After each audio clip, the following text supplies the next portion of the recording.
วันพฤหัสที่ตอนแรกก่อนเนาะอากาศอันนี้เนื้อหลังนี่อันเนเบอร์ตัวนี้ก็ติดขายแล้วนี่ล้าน10บ่ได้มีกระสละเพราะว่าคนมีคนอยู่ละถ้าใครจะมาเป็นเนเบอร์อยู่ใกล้ๆนี่มาเด้อมาเด้อติดขายล้านปลายอันนี้โปรโมทขายกันซอยเพิ่นวันนี้น้องบริเป็นตลาดนี่น้องบริเป็นเลาะไปดีตลาดขายอากาศบ้านน้องให้เบิ่งอีกเดือนนึงเพราะบ้านเพิ่นกำลังเมียนอันนั้นเมียนลูกเพิ่นวอสลูกเพิ่นต้องจะมาถ่ายต้นขี้หูดใกล้จะได้เอาเข่าแล้วต้นขี้หูดลองมันก็พอน้ำว่ามันละเหลืองเลื่อยว่าอันนี้เป็นเลื่อยเอาไห้นะไปเตรียมเอาไห้แล้วเลยอยากเตรียมเป็นมากมาได้ดิน้องเป็นมากแล้ว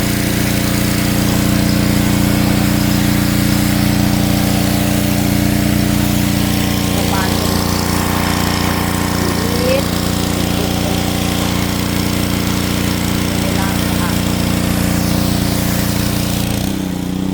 ล้างลูกเพิ่น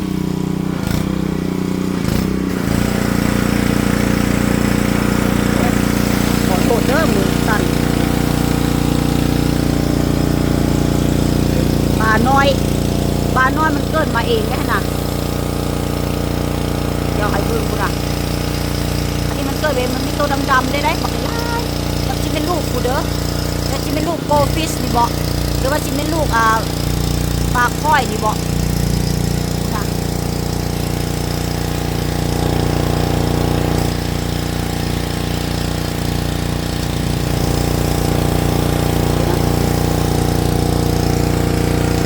เราจะไปถ่ายส่วนผสมผสานของบ้านให้เบิ่งเด้อ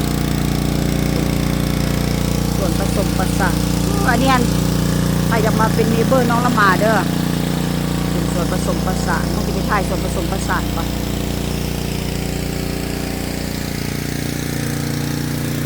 สระปลาน้องพ่อบ้านคนลางเด้คนลาง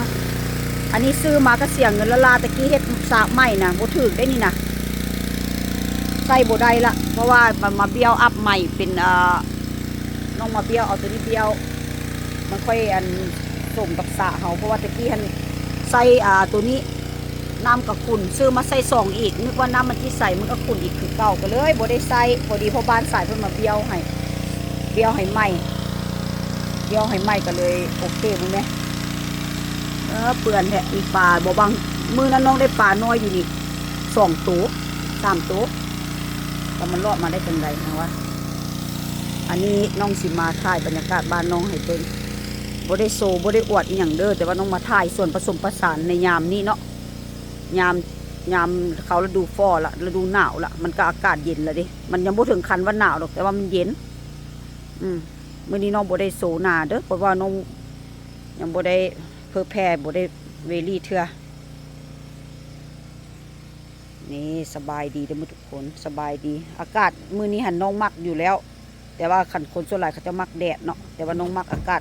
บดหน่อยนึงเพราะว่าเคยอยู่เมืองลาวแดดหลายโพดอันนี้เป็นผักบัวนี่ไม่ต้องปลูกนี่มันก็สิแห้งจังสิกินบ่ทันอันนี้ก็โหระพาก็คือยามหนาวมาก็คือที่ตายแล้วล่ะอันนั้นผักขาวท้องยามซัมเมอร์มาก็ที่เกิดขึ้นมาละบ่ได้ปลูกแต่เธอเดียวผักแพรวนี่ก็ที่ตายแล้วเด็ดจนเมื่อยเด็ดละบ่ฮู้เช็ดอย่างกินยังว่าใครอยู่ใกล้แล้วมาเอารถเด้อนี่บักแตงน้อยกันยังอยู่ได้อันนี้น้องซื้ออยู่อันส่วนตู้โทนี่นะเป็นกรีนเฮาส์นะอะไรพระเจ้าเอามาขายบ่ได้ไปเอาอยู่ใส่ดอกบางคนเพิ่นก็บ่เคยเห็นเนาะเพิ่นก็ย่านมันเบื่อที่จริงมันเป็นบักแตงน้องซื้ออยู่นะนี่ยังนั่นอยู่ได้ว่าสิเก็บไปให้เสี่ยวอยู่ลินดาเพิ่นมักเด้นางพุทธนะนี่พูดเสี่ยวมันก็สิเก็บไปให้เสี่ยวก่อนผักบงน้องก็ตายละพอได้เล็มอยู่เมื่อละนานเนี่ยตายหมดละตายหมดละเน่าละน้องว่าวันอาทิตย์นี้คำโบได้ไปใส่สิมาเก็บเอาบักเผ็ดนี่บักเผ็ดก็แม่ต้นไม้แดงงามปะต้นไม้โอ้ลืมถ่ายหูเอาเนาะจะหน่อยสิมาถ่ายหูเอาเผ็ดน้องนะอันนี้เป็นแกดอีอย่างบุในอย่างส่วน ห้างเนาะเพิ่นห้องน่ะค่ะเป็นบ้านเฮาก็สวนละแต่ว่าเฮามาเก็บกินตอนมันละนี่แซ่บกว่าตอนมันอันนั้นได้ตอนอันมันงามได้ตอนน้องสมัยน้องอยู่เมืองพลโฮงเนาะบ้านนาโพเมืองพลโฮงกับเขตนอกพุ่นละน้องหันใหญ่มันนำเขตนอกก็เลยพ่อแม่เพิ่นพาเฮ็ดสวนเฮ็ดไร่เฮ็ดนาเฮ็ดนั่นกินกับปราศจากบ่ได้เนาะที่ว่าสิมีการปลูกฝังเนาะน้องหันมากแท้ๆบักแตงอ่อนนะเอาเกลือไปจำอันนี้บักแตงนี่บักแตงอู้อันนี้ฟ้าลมนี่พุ่นนะยังเก็บได้อยู่สิเก็บไปให้เสี่ยวกับพุ่นนะบักหลายยอดมันสิกินได้บ่เนาะยอดมันเนาะเอาไปออกนี่อันนี้น้องปลูกหัวสิงไข่มันไม่หัวสิงไข่น้องสิเอาอันนี้ไปต้มก่อนหอมเลยนะใบมัน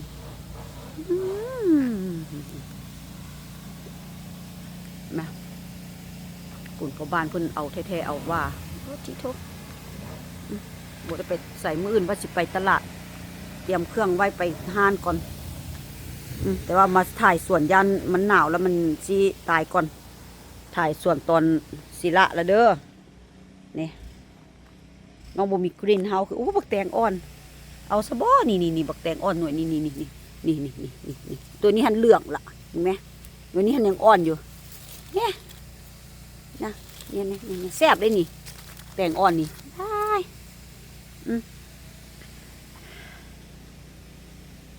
มึงแม่พักอีตู่ได้นี่นะดินกกระพอได้เล็มอยู่จังหน่อยสิมาเล็มเอาจิเป็นบ่ว่าเนาะกันดอกมันล่นเนาะปีหน้าเนาะบ่เป็นดอกเนาะนี่บักเขือน้องก็ได้แซ่บก็ไปเฮ็ดน่ะนี่น้องคิดว่าเป็นบักเขือไทยแล้วออกมาเป็นบักเขือขาวใหญ่ในนี้หัวสิงไข่เดี๋ยวน้องสิตัดใบมันไปใบต้มเพราะว่าพ่อบ้านเพิ่นมักต้มหัวสิงไข่กินผู้ใดมักบ่ต้มใบหัวสิงไข่นะหอมได้เพิ่นมักเป็นหืดนี่หอมเทพน้องได้เนี่ยมึงแม่เป็นเบี้ยเป็นเบาอยู่บ่ไหวนำอันโตอันนะเชียบมองค่ะนะโตสโกโลนะโตอันกระหอกนะเก็บไปฝังตอนนั้นนะนาหลังบ้านน้องกันยังชิประมาณนี้เด้อบ่มีเวลาเมียนเพราะว่าน้องเฮ็ดทางถึงค่ะนะหากก็แล้วแม่ยังบ่ได้ทาสียังได้เก็บอันนี้เป็นของน้องใส่อยู่ห้านอาหารซื้อแล้วซื้อยัง2-3 อันพุ่นบ่ได้ถือได้นี่นะตัวเองเป็นคนมักสะสมว่าบ่ได้อนาคตยังใส่ได้อยู่ได้นี่นะพวกที่ว่าเขาจะไปงานฟอกงานแฟนนะซื้อบ่ได้ถืออันนี้สโมกบานได้นี่นะเพื่อเจ็ดสโมกกินอันซื้อมาได้เฮ็ด2 เทื่อสโมกโอเค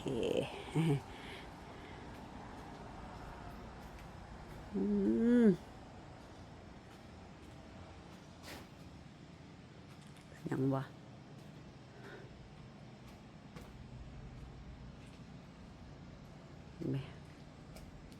เท่านี้ก็ตายหมดแล้วน้องบาเซียให้อันพวกข้าเจ้ามาอันนั้นดึกทีมคนทีมสะบกขึ้นละอยู่ระบบขึ้นตะเกียนมีก่อน้องก็บ่ได้เฮ็ดหยังเพิ่นก่ออยู่ก็ตายเองฮอดขวบปีเพิ่นตายบ่หยังวะตอนนี้เบิกตอนเจ้าของเก่าหันงามได้ตอนน้องมาซื้อใหม่ๆนะอันนี้เนาะอยากกลนไปไว้อันสะเนาะคือสิงามนี่นะสิบอกพ่อบ้านเอาไปปลูกก่อนนาสะนะมันคือที่เป็นธรรมชาติดีบัดมาขึ้นพัดมาขึ้นอยู่นี่ต้นมันน้อยๆมันต้องจะไปปลูกก่อนกูดไอเดียได้นี่นะอันนี้ก็เนเบอร์เพิ่นซื้อได้3 ปีแล้วบ่ตัวนี้2 ปีแล้วเนาะอันนี้ก็ดานนี่เด้อมึงแม่นี่นะคุณนะใบมินน้องนะพอได้เล็มอยู่แต่ว่ากระต่ายปีหน้าพุ่นละนี่ขึ้นมาไม่บ่ได้ปลูกดอกพวกนี้นะนี่บักเล่นกันเน่าเบิดกินบ่ทันนะน้องนะปุ่นน่ะบักบัวนี่มันสิบ่ตายเด้อมันสิเป็นสิละยามอันนี้นะปีหน้ามาสิปลูกสิเอาให้เบิ่งเด้อน้องหันห้องผักอีบุญรอดเพราะว่าบ่ตายจากปีน้องตาลูกค้าเพิ่นเอามาให้เพิ่นเฮ็ดอยู่อันออร์แกนิกฟาร์มน้องก็เลยเอามาปลูกพอกินบ่ทันเป็นหัวผักบัวก็เลยมาปลูกนี่ก็ได้กินยอดกินใบอยู่ได้แต่ว่าก็เอาไปแกงเส้นปลาข้อเนาะบ้านเฮาแม่นี่จังซี่ยังเปื้อนยังหกอยู่ปุ่นต่างน้องก็ได้ เฮ็ดแดกแล้วก็ปะไว้นี่จังน้อยกระโดกล่ะต้องได้เอาเก็บลงไปเฮาเฮ็ดหยังหลายก็บ่ได้มุงมิงก็บ่ได้เพราะว่ามันมีกฎหมายอยู่เขตนี้นะกันสิเว้ากับพวกอันนั้นล่ะสิเฮ็ดหยังเขาต้องได้บอกเขาโฮมเซอซูเซินหั่นบ้านเนเบอร์ก็ได้เขาเจ้าเฮ็ดงามอยู่ดอกเขาเจ้ามีเวลาก่อนน้องหั่นตี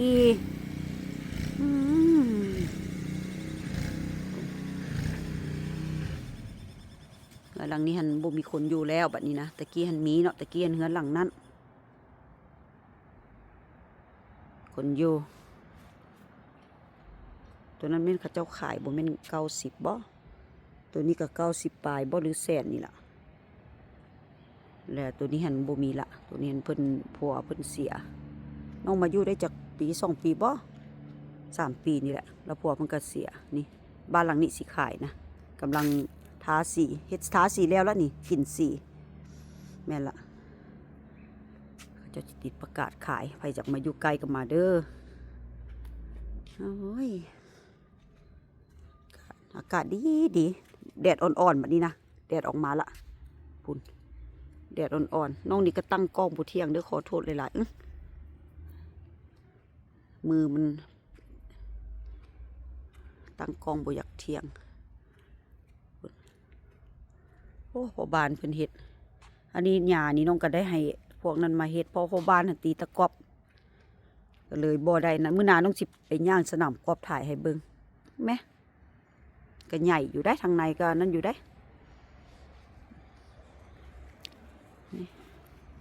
โทดุแท้เบอร์18มื้อนี้นะถ่ายเด้อเสือหันเด้อเสือลูกชายเพิ่นเป็นอันนี้เป็นพวกอีน่ะเท่าอนุรักษ์เป็นก็ใส่เลย2ทิศเป็นอันรถเป็นอันตีบานวะเตะบ้านลูกชายสปอนเซอร์ปีนี้เพิ่นลูกชายเพิ่นโทรมาเด้เพิ่นสิให้เป็นสปอนเซอร์อันบาสเกตบอลได้อันตีบานได้แล้วก็นั่นแหละลูกชายเพิ่นสิเอาซื้อใส่เด้ใส่เสื้อลูกชายเพิ่นอยู่ลาวให้คนอื่นไข่แต่มันเป็นลูกเฮาบาดสมไส้แล้วก็สิเป็นเพิ่นหั่นล่ะบาดไส้จ่ายอันนั้นแม่นเฮาเบาหยอกเด้อโอ้ยนี่พุ่นหากก็ได้อาหารมาใหม่มื้อนี้นะเมื่อวานนี้เครียดใส่บ่กินอาหารมื้อเพิ่นบ่ได้กินอาหาร2มื้อพุ่นแหละแน่ว่าพ่อเพิ่นบอกให้พ่อเพิ่นซื้อหมาเพิ่นก็บ่ซื้อเพิ่นนึกว่าลูกเพิ่นละกินหลายมันมีปลาน้อยเกิดมาอีกเด้พุ่นบ่ได้ซื้อมาได้นี่นะก็ยังว่าไผก็ยังว่าโอ้ลักกี้ได้มีปลามานั้นกันเห็นกบมื้อหน้าสิถ่ายกบให้เบิ่งเด้อกบบักใหญ่ๆตอนมาอยู่หั่นน้อยๆกบหั่นน่ะอันนี้ใหญ่แท้ใหญ่วะแม่มื้อนี้ก็สิประมาณนี้เนาะบ่ได้ออกไปใส่ค่ะน้องมีโอกาสน้องก็สิไปถ่ายเลาะเบิ่งให้เบิ่งน้องก็เวลามันก็บ่ค่อยมีปานใดแต่ว่าก็อยากเป็นยูทูบเบอร์เนาะปุ่นน้องอันว่าอันเอาใบนั่นน่ะพอใบเป็นแสกๆนะเอามาใส่สระเฮานี่นะพอให้มันงามให้มันเกิดจากหินอยู่หลังบ้านหั่นนะมันสิหกกูติบ่หกเอามานี่นะมาใส่นี่นะพอเอามากันมองนี่นะมองนี่นะนี่นะเอามาใส่โขดหินนี่นะมันเกิดน้ำหินนะน้องว่าสิบอกไอ้เอาไปเอามามึงแม่นะเด็ดป่านะมึงแม่นะนี่ป่านะบ่นี่เห็นอยู่อันตัวดำๆบ่เห็นเลยเห็นแต่ตัวขาวที่จริงอันตัวดำได้เอาแต่ว่าตัวใหญ่ได้พอมาลุ้นกันเด้อว่ามันสิเป็นอีหยังนี่ลูกไผสิพยายามถ่ายให้เบิ่งมาลุ้นกันเด้อ FC เด้อมี FC เว้าให้มันเป็นทางการเนาะ FC นี่ลุ้นซ้อยกันนี่ว่าสิเป็นลูกไผเนาะสิเป็นโกฟิชบ่หรือว่าสิเป็นคอยฟิชแล้วมันก็มีบัตเตอร์ไฟอีกได้บัตเตอร์ไฟฟิชแล้วก็มีอันโกฟิชแนวนะหันตัวนึงหันตายละตัวนั้นฮู้แล้วว่ามันเป็นโกฟิชแนวอันปุ่มปุยนี่ตัวนี้นี่ที่เป็นซื้อเจ้าบ้านเพราะว่าเคยซื้อมาตอนโอ เนอร์เก่าเพิ่นเป็นน้ำพุอยู่ครึ่งกลางมันสิบ่มีอันใดมันสิบ่มีพร่ำหั้นนะใดก็ใดน้อยๆใดสำหรับแบบให้มันงามนั้นบัดนี้น้องมาเบี้ยวอัพใหม่เป็นสระปลาบ่ได้ถามฮอดโฮมเซียซูเซนเด้นี่นะเฮ็ดโดยลำพังเขามาเขาเว้าหยังบ่ได้เลยเพราะว่าแล้วเด้คันถามมันคือสิบ่ได้ดอกคือสิบ่มีเงินให้ลูกอยู่ละย้อนความอยากได้และเฮ็ดโลดนี่ไปเห็นหมู่พ่อบ้านเพิ่นมีก็อยากเห็นเป็นของตัวเองมาเฮ็ดรถนะเพราะว่าเขามีสระอยู่แล้วสระก็สระน้อยๆดอกน้องหันมาขุดแต่ละมือหันตื่นเช้ามาขุดค่อยได้สำนีผลงานน้องได้นี่สระนี่บ่ได้จ้างไผดักเกเรชั่นตกแต่งแล้วแม่นพ่อบ้านไอเดียเพิ่นแต่คุณหันเป็นส่วนหลายเป็นน้องเพราะพ่อบ้านเพิ่นเป็นโรคหอบเพิ่นก็สิบ่ได้แต่เพิ่นก็เฮ็ดนำอยู่ดอกแต่ว่าเพิ่นก็สิบ่ได้เฮ็ดแบบหลายส่วนหลายเป็นน้องขุดสระนี่เลิกได้นี่บ่แม่นตื่นได้นี่เลี้ยวเบิ่งคือตื่นซื่อๆเพราะว่าคันเฮาเฮ็ดตื่นมันสิปลาสิบ่รอดเพราะว่ามันฤดูหนาวหลายอยู่นี่นะเฮาต้องเฮ็ดเลิกไว้นะครับแต่เฮาปูผ้ายางแล้วมันคือตื่นซื่อๆที่จริงหันมันเพียงพี่น้องพี่ได้เพียงบ้าน้องพี่ได้ยามหนาวเพิ่นก็สิลงไปอยู่น้ำเลิกยามร้อนเพิ่นก็สิขึ้นมาอยู่ใกล้ๆนี่น้องเซต2พักก็บ่แม่นอันนี้พักมันพักให้นกเจ้ามันยืน ส่วนหลายบางเทื่อมีเป็ดฮอดเป็ดน้ำมีฮอดห่านฟ้ามาเพราะเพิ่นสิมากินปลามีฮอดตัวแหลว